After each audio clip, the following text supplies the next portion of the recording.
ওমানে আগামী ২৭ মে বুধবার পবিত্র ঈদুল আজহা উদযাপিত হওয়ার সম্ভাবনা রয়েছে।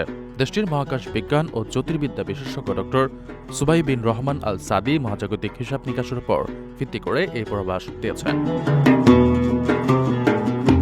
সূর্য, পৃথিবী ও চাঁদের গতিবিধির উপর ভিত্তি করে ডক্টর আল সাদি জানান, জিলহজ মাসের নতুন চাঁদ ১৭ মে দিবাগত রাত ১২টা ১০ সূর্যের সঙ্গে মিলিত হয়ে জন্ম নেবে। তিনি বলেন, ওইদিন ওমানের সব প্রদেশ বিশ্বের অধিকাংশ আরব ও ইসলামী দেশ থেকে নতুন চাঁদ স্পষ্টভাবে দেখা যাওয়ার জোরালো সম্ভাবনা রয়েছে।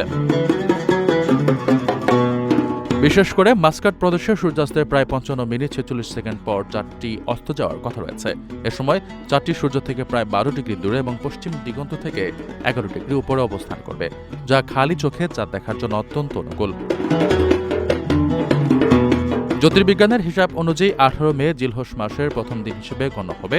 এর ফলে পবিত্র আরাফাতের দিন হবে ২৬ মে এবং ঈদুল আজহা উদযাপিত হবে ২৭ মে।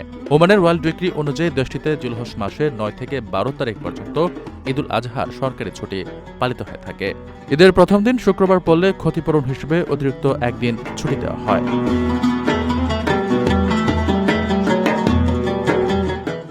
আকর্ষণীয় রেট ও দারুণ সব ডাটা বান্ডেল পেতে আজই ব্যবহার করুন ফ্রেন্ডলি সিম।